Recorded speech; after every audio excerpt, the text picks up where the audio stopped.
seas. Hypocrites, we compass land and sea to make one pass the light. And when he is made, ye making twofold more the child of hell than yourselves. Woe unto you, ye blind guides, which say, whoso shall swear by the temple, it is nothing. But whoso shall swear by the golden temple, he is a debtor. Ye fools and blind.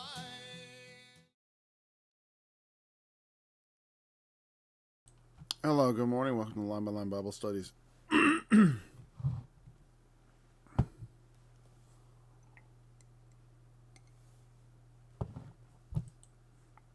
Continuing in chapter 9 of Corinthians, or starting chapter 9.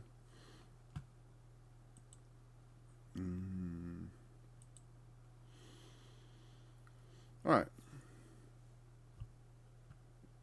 So, there's a lot of conflict at Corinth, beginning with the factionalization, difficulties with, on one hand, you have sort of rampant, unacceptable sin in the form of fornication and quite embarrassing and scandalous at that. And then you have people saying maybe you shouldn't get married at all. And so there's a lot of confusion. And so they wrote him a letter to clarify, but also to question him. 1 Corinthians 9:1. Am I not an apostle? Am I not free?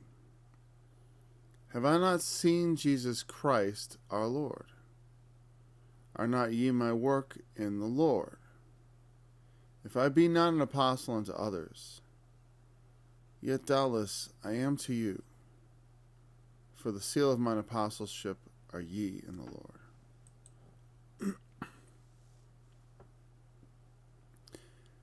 My answer to them that do examine me is this: have we not power to eat and drink? Have we not power to lead about a sister or wife, as well as other apostles, and as the brethren of the Lord and Cephas? Or I only am Barnabas, have not we power to forbear working?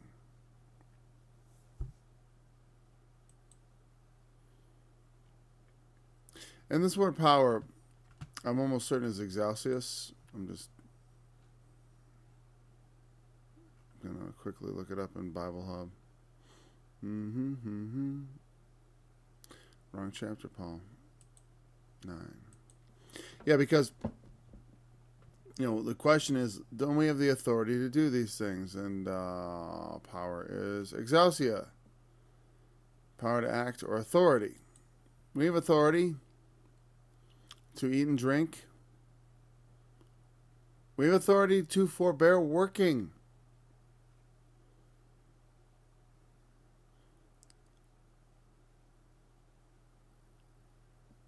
Or is that,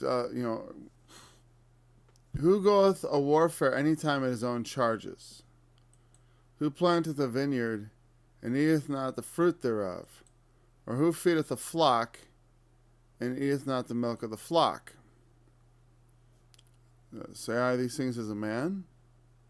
Or saith not the law the same also?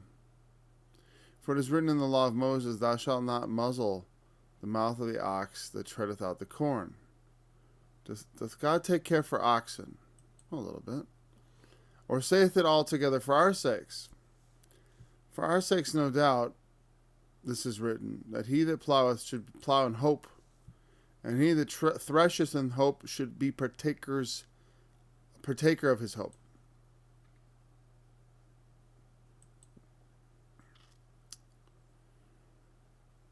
If we have sown unto you spiritual things, is it a great thing if we shall reap your carnal things? If others be partakers of this power over you, and that's a critical thing. This is others are partaking of this power over you,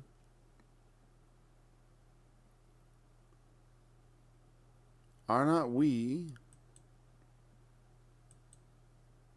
rather? Nevertheless, we have not used this power, this authority, but suffer all things, lest we should hinder the gospel of Christ. Now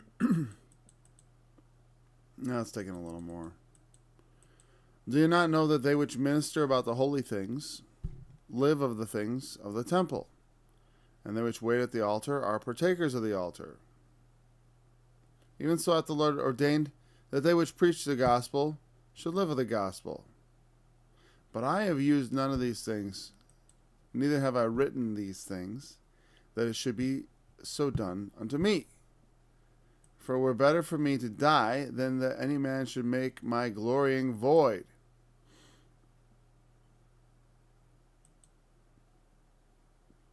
Hold off a second, because I feel like I'm getting so deep into this. And I'm understanding it as I go, and I'm like, well, that's clear. See, he's being criticized on some level as an apostle, and we don't know the exact nature of everything. But let's go through everything. The beginning is a little more sketchy to me, so it's not fun to go back to the beginning. Am I not an apostle? Am I not free? And don't I have the liberty to do that which an apostle has liberty to do? Am I not, am I not at liberty in my office? Haven't I seen Jesus Christ? And aren't you my work? I mean, you're my work. I have seen the Lord. If I'm not an apostle to others, I'm your apostle. Because you are like the seal of my apostleship. Corinth was a very significant part of Paul's preaching. And those who examine him, those who question Paul, and there are those at Corinth that who called him into question. And this is something that goes on even in the second epistle. And throughout Paul's ministry, he's being called into question by certain people.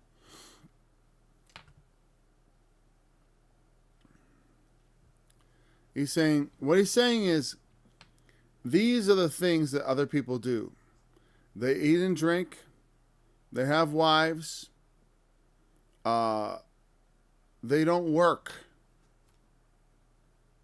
They sit around eating and drinking in your churches.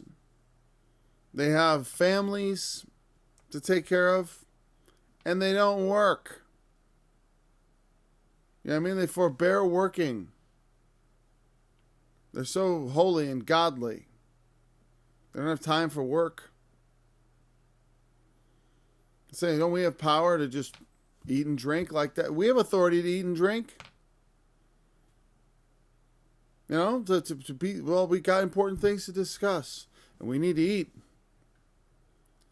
There's important matters afoot. And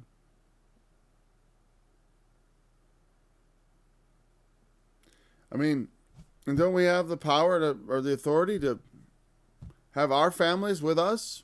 A sister, a wife. I don't know if he means a sister in the Lord. He might be being slightly suggestive. Like he's got to lead about. Is the kind of like, it sounds sort of, to lead about a sister almost sounds like the way one would lead a horse. You know what I mean? And so, it has this thought of like when someone's just kind of along for the ride. This is sister so-and-so. She's my companion. That's the vibe I get off of it. Or a wife. A little more respectable, but obviously with purpose. This is my wife.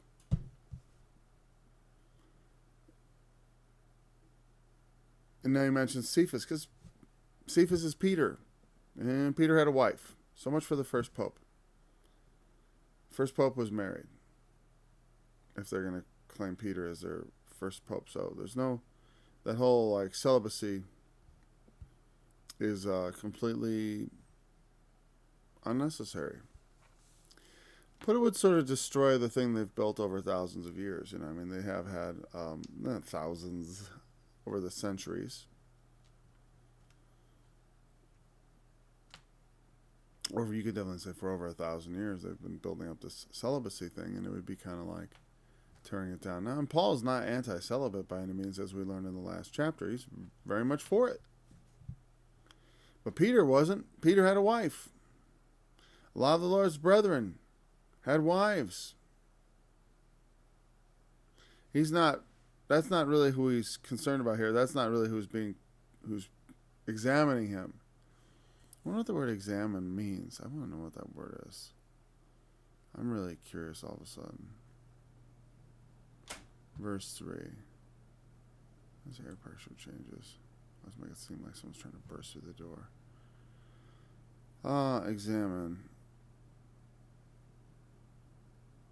Anakrino. Sure, krino, to judge.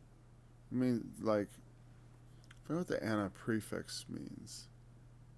I know krino is like, krinomai means like judge, so it's an examination, judgmental examination. So,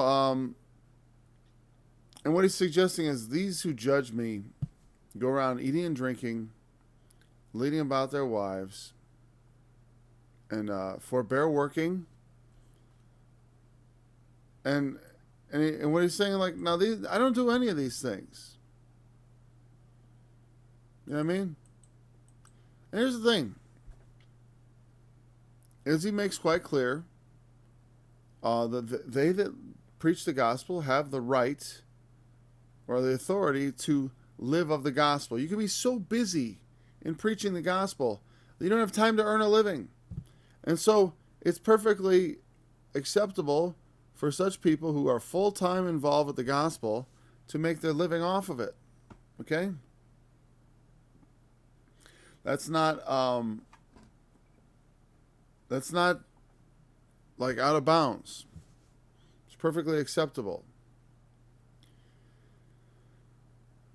But Paul, and you can have a wife, and you can eat and drink, and you didn't earn it per se, meaning like you earned it another way, right? Through the gospel, through the ministry of the Lord. You're so busy in it that it's like a full-time job. You have no time for anything else. And that's I definitely think a requirement. It's one thing, like, I do this every day, but I don't consider it a massive outlay of resources on my part. Though this costs something, I had to get the satellite, but I use it also for business. So, there's some synergies there. I think that's a buzzword. I remember first hearing that from a investment banker years ago, and I thought, well, there's a bunch of nonsense. Synergies. I think what he meant, like things that work together somehow. Anyways, so they were not working. They had their wives, a sister, special sister. That's how I look at it. And then he said, are we the only ones that aren't allowed to do this stuff? Don't I have the right to do this too? And he goes into, hey, who goes to warfare at his own charges? Meaning the soldiers are paid by the army. Like, nobody goes to war on his own dime. It's not even, you won't get much of an army that way anyways. It's not very practical. You've got, meaning, you know what I mean? It's like, if you're a soldier, when are you going to find time to earn a living to support yourself while you're soldiering? You know what I mean? It's like, well, yeah, sir, I can't go to the battle today. I've got work. Because otherwise there'll be nothing to eat tomorrow. So nobody can do that. You can't do that. Soldiering is, especially with the thought of being on a campaign, you could be like a Minuteman or a militiaman and be, yes, militia is different. But if you're a soldier on a military campaign in a strange land, it's like you can't set up your tanning shop. A lot of jobs to earn a living at many things requires our full attention. Earning a living often requires a good portion of the hours of the day. And so it's not possible to do both very often. But Paul did. He had an interesting occupation that allowed him to travel. Because he was a tent maker, he could do that on the road. It's the kind of thing he worked on, and he could talk and probably make the tents because he's it's one of those things that certain skills, like I could work on cars and preach at least to someone. I could talk about stuff. People want to gather. I'm busy, but you can come here and listen to me talk. I could talk while I'm working on something. That would be I shouldn't say cars because actually I'm not so skilled at that. Certain parts of the job I could do. Anything that required me to start thinking would totally throw that off. But anything that I was so familiar with that I could do without thinking, so if you've got a skill in a particular thing where you can your hands are busy and you're just doing it, you're hardly thinking about it. Paul, I'm assuming, was kind of like that with tent making. And so it didn't dig, he could earn a living, and yet it didn't dig significantly into his time. So he kept doing it. And he explains why. But he's saying, you go to war on the behalf of the one who sends you. And they pay. They feed you, they clothe you, they give you the uniform, the sword, all that stuff. Who planteth the vineyard and eateth not the fruit thereof? Slaves. That's who, slaves. Who eateth not the milk of the flock? Who feeds the flock? But this is just. He's saying it's just that a man should labor and eat the fruits of his own labor. Slavery is the theft of someone's labor. Essentially, it's stealing their labor. Kind of like some forms of taxation. It's like they want to tax everyone so they can, whatever. Let's not go into that. Because it's a lot like slavery. And not a lot, but there's definitely a similarity of mindset on the ones who are making the rules. They want to seize your labor. The point of, you plant a vineyard, it is right. You certainly have the natural right and the authority to eat the fruit of your labor. Everyone knows that when you do something, it is that as humans we acknowledge that man has a right to eat what he made. And we know that it's thievery when someone takes it away. And though men do this to each other, they spoil each other, they rob each other, nevertheless they know it's wrong. We have consciences. We know that what we do is wrong if we do wickedly. So it's certainly not considered some sort of like violation on his part. I've been keeping a flock, so I drink the milk. I plant a vineyard, so I eat the fruit. No one says like, that's an injustice. It's such a privilege to be able to work in that vineyard. You should be glad to just give to everyone else. I mean, some people are. They're generous and kind, I say these things, these things as a man. Is this just a man's way? Because you could suggest that's like, well, that's the way of the world, is it not? But what about heaven? Or saith not the same the law? Does the law say the same thing also? It says yes. For it is written in the law of Moses, thou shalt not muzzle the mouth of the ox that treadeth out the corn. Does God care for oxen? Well, there are certain laws that God does care for oxen, actually. But what he's saying is, does God care more for oxen or for people? Is it about the specific thing of, Jesus had this problem with the scribes and Pharisees very often, because he would say, you tithe the mint and the anise and the cumin, but you neglect the weightier matters of the law, judgment, mercy, and faith. You've heard that it was said, thou shalt not kill. But I say unto you, whosoever shall be angry with his brother without cause, or whosoever shall call his brother Raka, or shall say to his brother, thou fool, shall be in danger of the fire of the valley of Hinnom. And so, that problem is that they were, in the letter of the law, you could say like, well, it's just about oxen. But in the spirit of the law, Paul's saying, in the spirit, what it means, just like thou shalt not kill means a lot more in the spirit. It means thou shalt not be,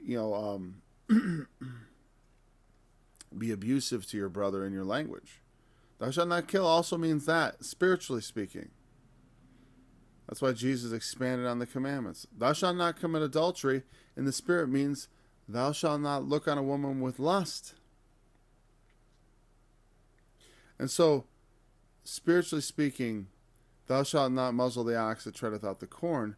What it really means in a general principle, the general principle means that also the person who labors in something has a right to partake of what he's laboring in.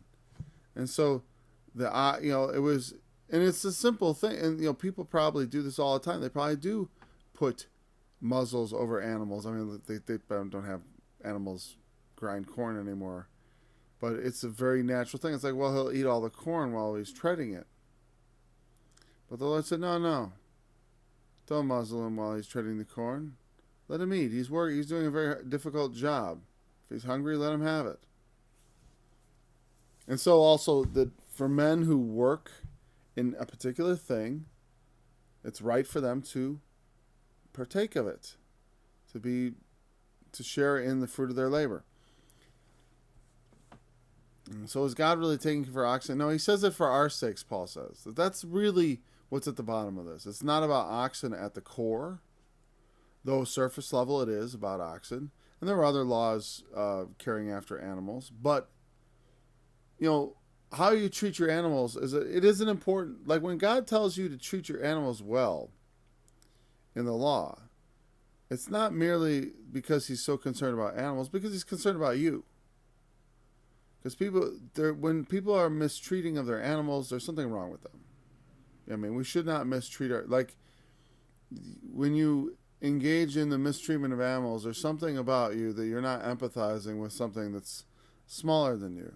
And, it's not a great step to start looking down on other people and start mistreating them like they're animals.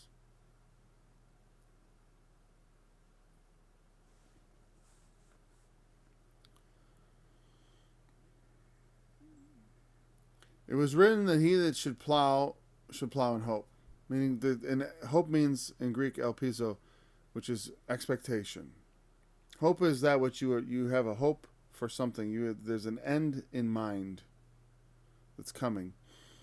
There's an expectation that if I plow, I'm going to reap. Right? And if I thresh, I'm going to have grain.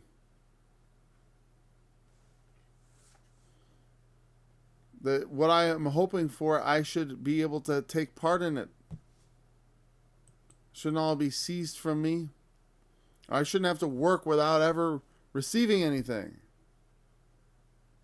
So he's saying, if we have sown to you spiritual things, we have served you in the matters of spiritual things, preaching the gospel, helping you become Christians, teaching you the doctrines, turning you, such were some of you, but now you are washed, turning you aside from fornication, idolatry, turning you aside from the corruptions of this world.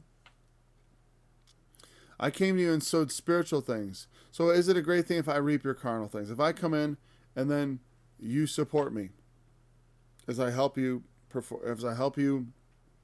spiritually.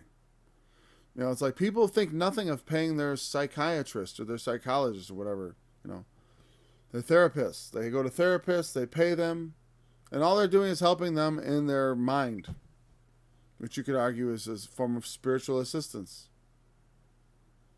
And of course we have pastors who are paid, etc., etc., etc.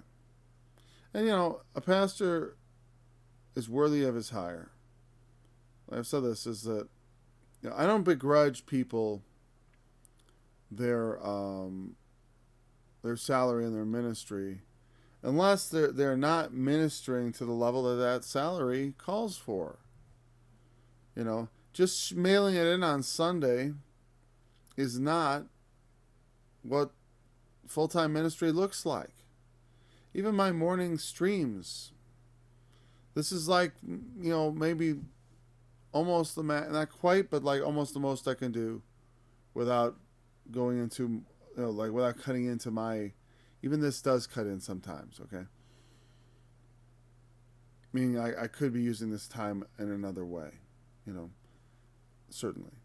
But, I picked it out early in the morning because it's a good time to make time.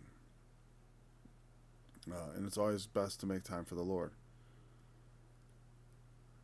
But I certainly, I don't think of it as being, that doesn't even yet rise in my mind to the level of full-time. Though there's some, last week I received a donation from someone, thank you. And, I rarely do. And I don't call for it because I don't think it's called for. But like I said, it does help because it's not like there are no expenses. It's just the expenses are small, and I cover them myself.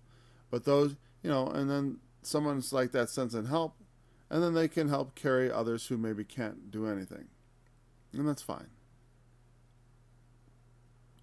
It's like one person making a nice donation here and there. It's like it can make up for a lot of little people not making donations because maybe they can't. I certainly understand. Like, it's not a question of my understanding. It's like I don't call for it. I'm not calling for it. But some people do call for it. Send your money. It's important. And like I said, if I were to do that, I would feel like I owed it to you to do this full time.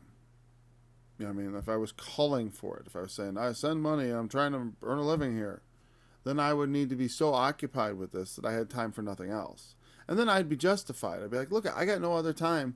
I'm trying to serve everyone here, and I'm trying to do ministry, and I'm working my tail off in ministry only, and I have no time for earning a living. And so you need to support me. That's true, if that's the case. So, I'm not free of expense, and I'm not, everyone knows I have a big family, and so it's always tight for me. It's not so tight that I need to demand it of people. So I don't. But some people do demand it, and they don't earn it. And that is that's an injustice. So if others be partakers of this power over you, are not we rather? We've worked our tails off for you. Don't we have the right to eat and drink, to lead about it? Don't we have the right to live off of you as these do? These people are leeching off of you. You know what I mean?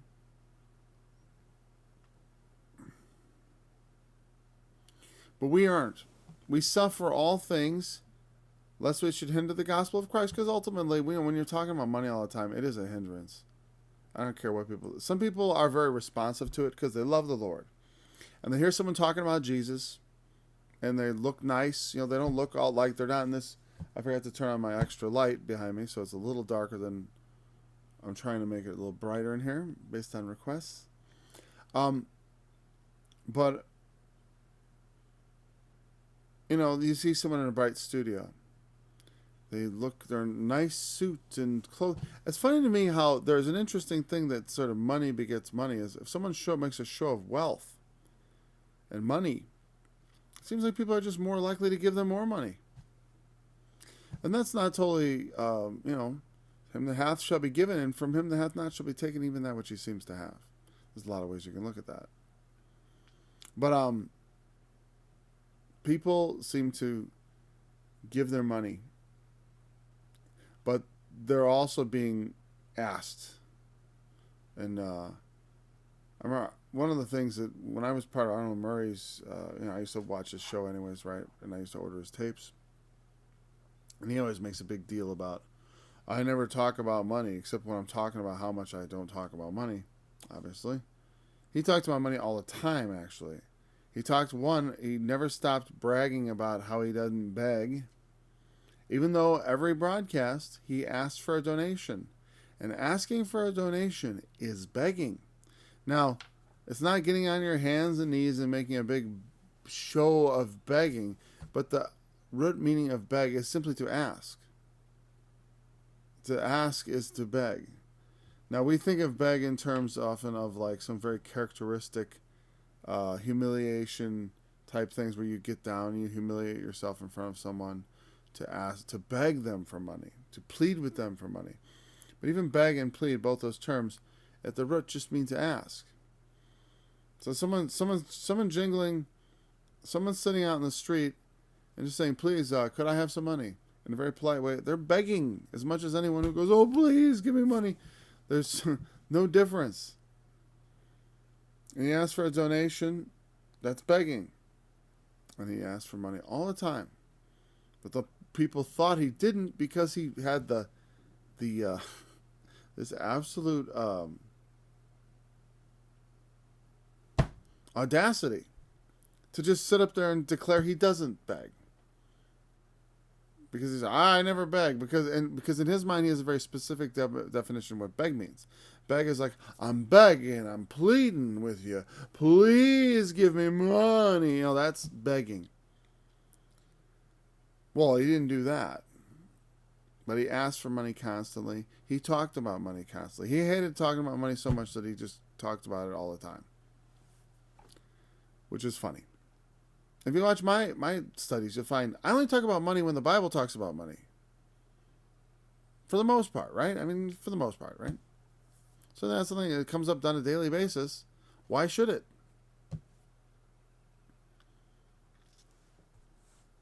We said we suffered all things that we should not hinder the God. It's a hindrance. Arnold Murray understood that. That's why he made a big deal about not asking for money. He had to tell you how he was. I never beg. You know, it's important for him to let you know so you could feel like, wow, how admirable. What an admirable chap. He never begs. He told me so. And then I watched an advertisement for you want to listen to his study on Corinthians. Well, it's a $120 donation. Or you can wait for it to come around on TV again. You know, hey, he's provided a lot of free material. You know, give him that. Even though I think it was all terrible for the most part, yes. That's what I think. That's perfect. Do you not know that they which minister about the holy things live of the things of the temple? They which wait at the altar are partakers of the altar. Meaning, the priests who watch, they're in the temple. They serve in God's temple. They minister the altar. You know what it's like to offer sacrifice for, a couple thousand people a day? It's a full-time job.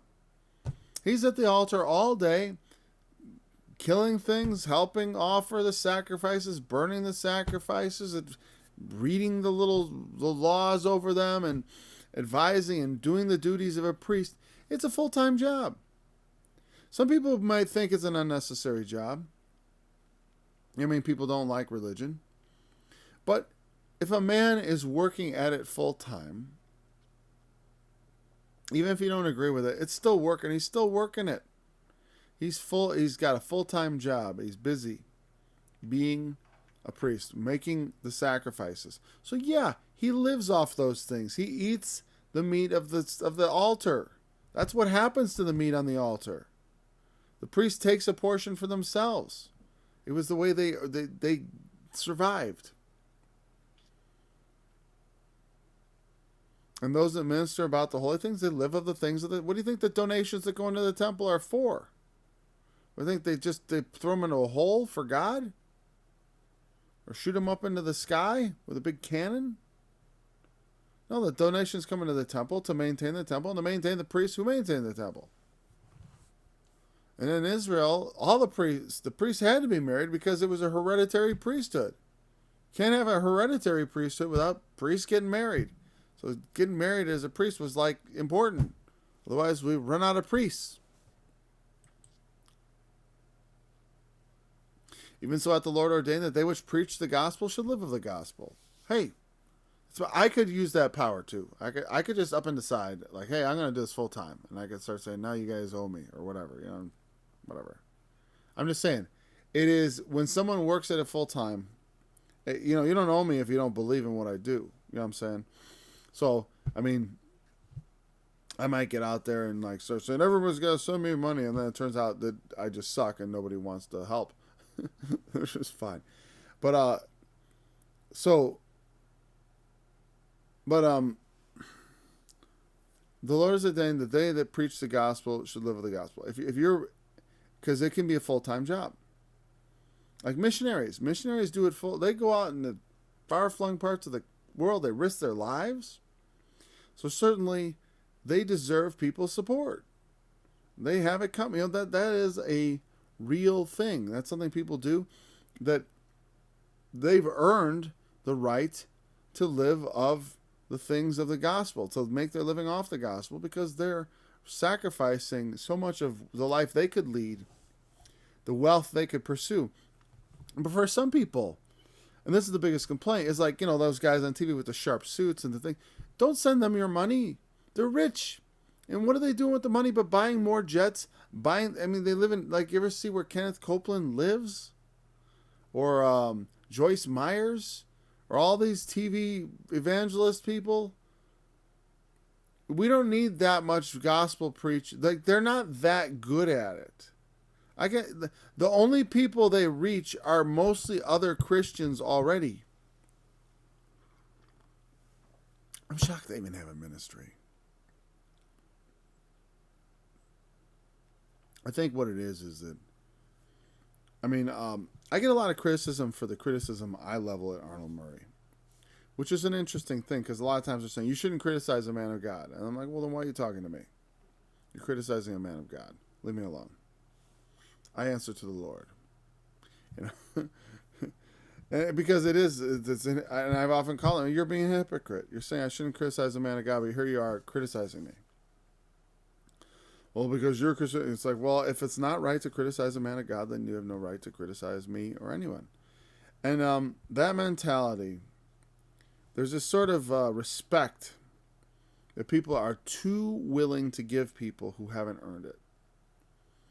Just because someone has Jesus on their lips, because if you confess with your lips, there's scriptures that say things that make it seem like the gospel is this very light thing that you can just take up with your lips, and then that sanctifies them, and that and then they render them a sort of reverence which may not be due. For like these wealthy hucksters who take up the name of Jesus, and maybe they are sincere on some level. I don't know. Look at. I can judge them. They say, "Judge not that you be not judged with." Well, if I do the same things, then God judge me. But it's like, I don't. I'm not gonna question their sincerity, but I will question their fruits. What they bring forth is not acceptable before God. And being part of those ministries is, you're wasting your money. You're throwing it away on people who are not worthy of it. So, and it's like, and the sad part is a lot of people who donate to those ministries, they don't really have the extra money. They're just doing it because they want to help in the Lord's work. The Lord's work doesn't need that garbage. I'd rather see you throw your money towards, missionaries. Though we've pretty much got everybody, just about. Africa is like loaded with Christians. China's fastest growing Christian country in the world. The missionaries have been, they've absolutely done quite a job. And they've had plans. I remember when I was in college talking about the plans of the unreached people groups and blah, that was the term, unreached people groups. There were still a lot of people groups that were unreached. And they were scoping them all out and planning on reaching them.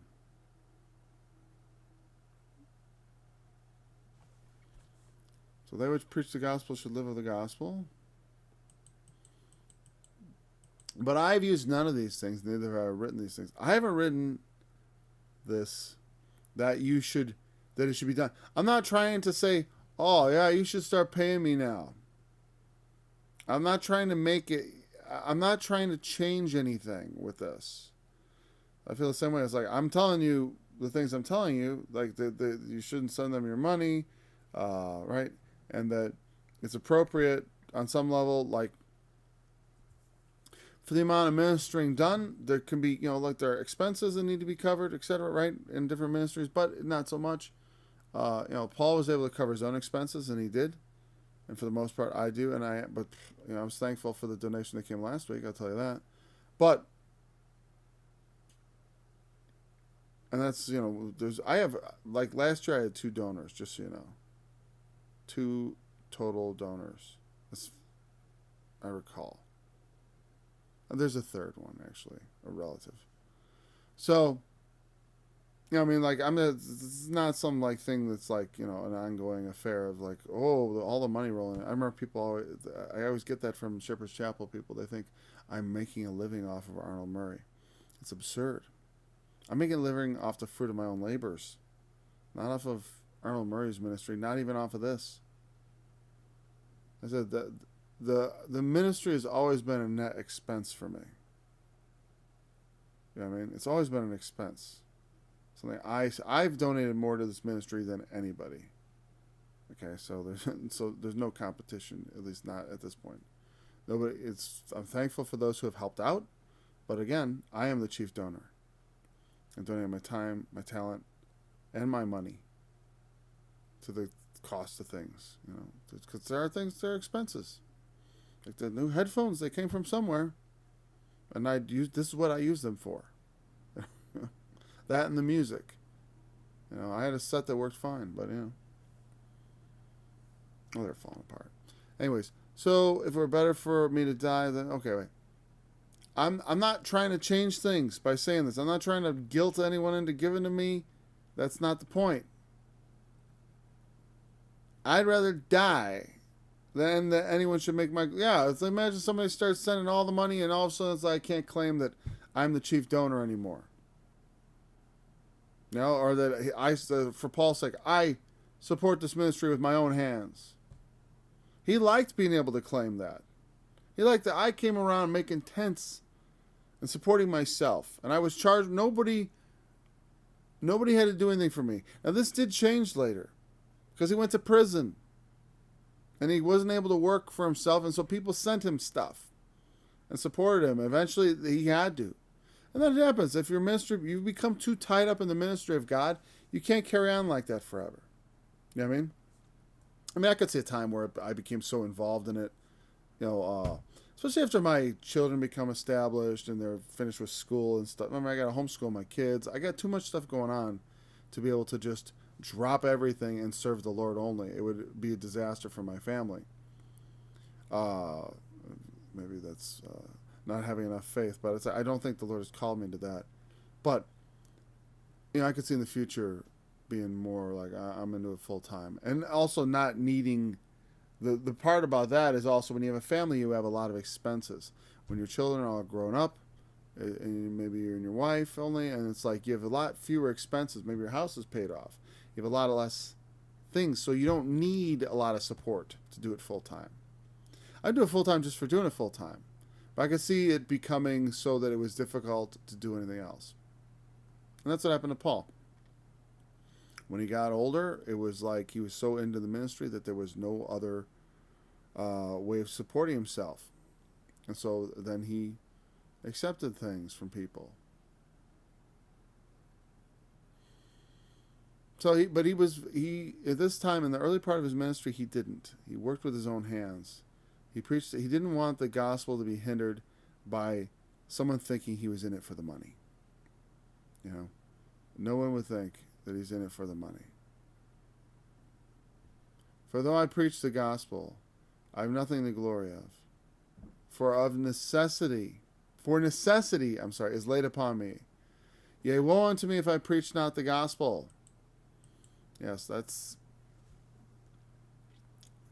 you can have that feeling where it's like, I don't glory in my preaching, is what he's saying, because I'm compelled to do this. I feel like this is something I have to do. Like God called me to do something, so I have to do it. And woe be if I don't. I'm not glorying in it because, as Jesus said, I'm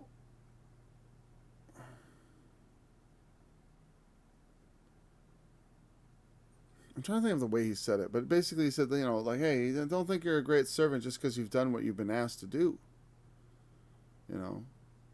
He told a parable, like a semi-parable of like shall a master come home and say, his servant has worked for him all day. And then the master comes home and he doesn't say, oh, take it easy now, I'm home. He says, no, rise and serve me and finish out your service. I still have more for you to do. Thank you. So continue to serve me. He doesn't say, oh, you take it easy now, I'm home. That's not how it goes. And so also, you should say, I'm trying to remember where this is written. Once you've done what has been asked of you, you should say, I'm an unprofitable servant, for I've only done that which was required of me. And when we do what is required of us, we have not brought the Lord any profit. So I say, I do no murder. I do no adultery. I do no stealing. I do no lies. I do so many favors for God. God really owes me. I do him so many favors. I keep the Sabbath. I do all the commandments. And I'm sure God, I've got the balance sheet is tilted in my favor. God sure owes me because I'm doing all his commandments. So again, that's the mentality of the people have, is like that they think that by doing what they're supposed to do, that God is incurring debt to them. I did everything you asked me to do. I did everything you demanded of me. And they think, well, now you owe me. No. You owed it to God from the beginning to do those things. If we were to do all the commandments of God, like if we were to perfectly execute all of God's commandments, and let's say even in the spirit, not just in the letter, to do everything as God would have us do it, we would have brought our balance sheet to just about zero. Meaning we would be almost even with God. Not quite. We still owe him our lives. No matter how much obedience you give God, you still owe him. That's the thing. That's the problem with God, is that there is no way we can get to the point where we are owed. Anything God gives us beyond that which that goes into like gifts and us getting things beyond what we're worth, things like everlasting life, all those things. It's like it is through the grace of God, through his mercy. So the fact that he's like, I'm not going to even, through the blood of Christ, I'm going to look at you as already obedient.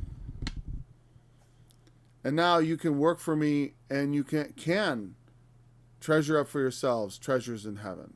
You can lay up for yourselves good things. Because it's not a question of obeying the commandments of God, but like through obeying Christ, you might preach the gospel to someone. You might change someone's life. You might change your own life and be an example to someone. There are all kinds of ways, or just, like Jesus had in mind many things. He talked about helping the poor, visiting the sick, those that are in prison, all those things, the kindnesses we do to other people, that through Christ, God can look at that as something that goes to our account, rather than merely doing that which we ought to do. And it is only through his grace that he looks at it like that. He could still look at it all on a zero-sum basis, where it's like, you still are only doing what I think you should do, what you owe it for your life.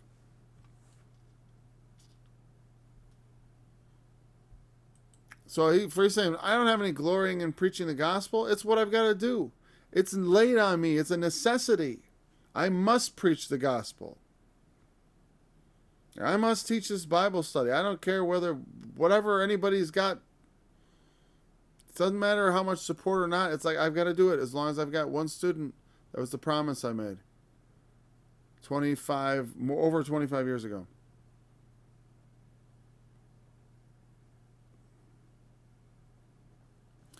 For if I do this thing willingly, I have a reward. But if against my will, a dispensation of the gospel is committed unto me, what is my reward then? Verily, that when I preach the gospel, I may make the gospel of Christ without charge, that I abuse not my power in the gospel. So that's kind of sacrificing. He's saying that if I do this willingly, I have a reward. But if against my will, a dispensation of the gospel. A lot of times people think of dispensation in terms of dispensationalism. But what it means is distributorship. And it doesn't refer to a period of time. It refers to a kind of activity. I am a distributor of the gospel. And this distributorship is committed to me. So, this contrast he sets up here, if I do this willingly, I have a reward. But if against my will, I think quite simply what he's saying is that whether I want to or not, I have to do this. Meaning, I don't want to do it, but this distribution of the gospel thing has been committed to me. So I got to do it anyways, whether I want to or not. But if I go into this willingly, there is a reward. Meaning if instead of just taking it up as a burden where I do what's required of me, I will go beyond what it was required of me. And I will have a reward. And he's saying, well, what's my reward then? And it says, his reward, when I preach the gospel, that I may make it without charge. I don't want to charge people for the gospel. That makes me feel good. That I could preach the gospel without charging people. Without being like, I need money, because it's demeaning, humiliating, and it's cheap. Not cheap, it's what is it? It's just, it's sleazy. If I would get up here, it makes you feel sleazy. If I would get up here and try to either ask or suggest, there's ways in which you can suggest that people ought to give you money. One, it's true, but there's ways you can be manipulative about it to make them feel guilty. I was trying to go to my utmost to not make people feel guilty and to assure them that it's not technically necessary. But actually, I won't say I wasn't thankful last week, because it was actually at a very opportune time. But that's the thing. It's like there doesn't need to be this big push. It's like the Lord makes a way. The Lord, when it's necessary, the Lord will move somebody to do something. So it's not something I care to worry about. I certainly don't want to be up here acting like it's got to be for a charge. Like, if I don't get money, I'm not going to do this. That's not true. Like I said, all I need is one student. And the Lord trapped me with that, because he sent me then a girl who became my wife. And now I've got one student and forever. As long as we both shall live. So I'm tied in, like I'm roped in. It's not a question of, I can't say to you, oh, if I don't get enough money, I'm not going to do this. It's not true. It doesn't matter how, I trust the Lord will make a way.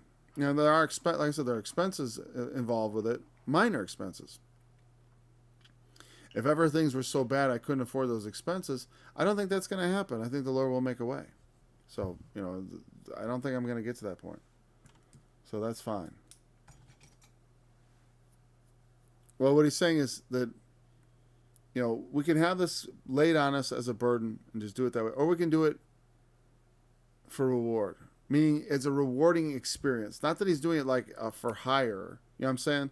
Part of what he's saying is what he wants, what rewards him, what he finds rewarding, is that he could preach the gospel without charge. You understand that that's set up as a paradox or there's something paradoxical about that. Because when we talk about reward, we're talking about money. What's my reward? Well, I'm paid very well. That's my reward. For work, I go to work and I'm paid. That's my reward. When Jesus talked about the people going about in long robes, or when they go about having sad faces when they're fasting, they have their reward. Verily, verily, they have their reward. Paul's saying the reward he wants is to offer the gospel without having to charge for it, and to not abuse his power. Because he knows he has authority, because it's right.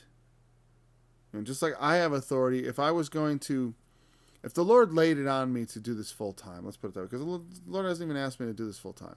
So why should I take it upon myself to do it full time if he has not laid that on me? But if he were to lay it on me, then I would have every right to demand in the Lord, of those who believe in the Lord and who trust him, and etc. I would have the right to demand that they support it. I would have at least the right to live off of it. Let's just put it that way. It would be within my rights and my authority, if God laid such a ministry on me, to have it supported by people. And Paul was saying, well, I have the right, but I don't want to abuse that. And because it is easily abused. Even the way I just talked about it, it made me uncomfortable. Because though it is right, and they have the right, it always feels, like I said, unless God has laid this ministry on me, it always feels awfully presumptive. For people to get out and say, like, you need to send me money so I can do this. Is this really that valuable? Is this really something someone, even if I was doing this, let's say I'm doing 6 1-hour streams a day, and who could even keep up with that? Or let's say an hour stream plus all day researching stuff, so that they got really intensely instructional, and maybe the quality went way up because I was really all day involved in it.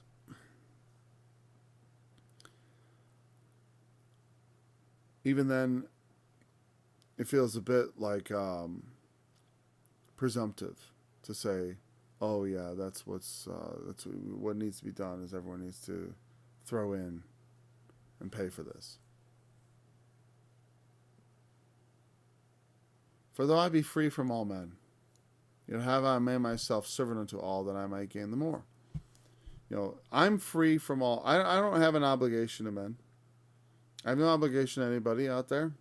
Like, nobody out here, like, by also not charging, like, I don't owe it to people. If I don't charge people, then I don't owe them. I don't owe them, because in a sense, if someone were to pay me daily a full-time salary to do the ministry of the Lord, then I owe people a full-time ministry. I got to be there, like a pastor should be there to counsel his flock, to answer questions. Biblical questions. Pastors don't answer the questions. Like, some young person will come up to him, and I know people who have encountered this. You ask him a question. Oh, you asked some tough questions there, kid. Well, I'll be thinking about that when I go to bed tonight. You get paid to answer, to be the man of God. Full time. You even have a house they give you. And they can't answer just a straightforward question about something?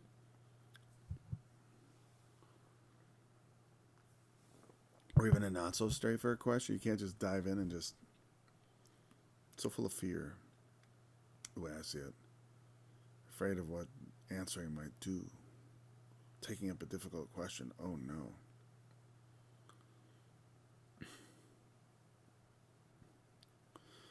I'm free. I don't owe people this, but I still put myself at their service. That's what he's saying. Because it's a greater gain. I get a greater reward if I do it. If I do it on my own charge, if I do it without abusing my power, now, because it's in Christ, because God, I'm not dealing with God on that, zero sum. I can accrue rewards with the Lord. Because in a sense, I'm owed something for service that I haven't been recompensed for. I've served him, and it goes beyond what he asked of me. You know what I mean? Well, when I'm serving him, I ought to be living off of it. If I'm not living off of it, then I have back pay that's sort of owed, at least in Christ, you know?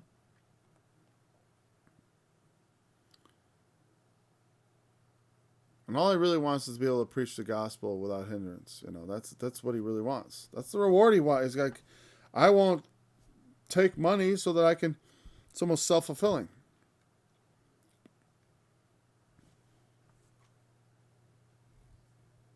I made myself servant of all so I can gain the more.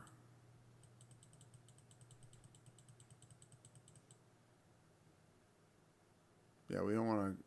We're going to stop there. Because verse 20 kind of, it's not really a change. It's still the same thing. But he's going into these next few verses are very deep. And there's no way I'm going to cover them in the, no time we have left. Because we are just past an hour, 15 seconds ago. Okay, so good. We will pick up there with verse 20 next time. Verse 20 next time. Thanks for joining me. I look forward to staying with you again tomorrow. You scribes and Pharisees, hypocrites, we compass land and sea, to make one pass the light, and when he is made, ye make him twofold more the child of hell than yourselves. Woe unto you, ye blind guides!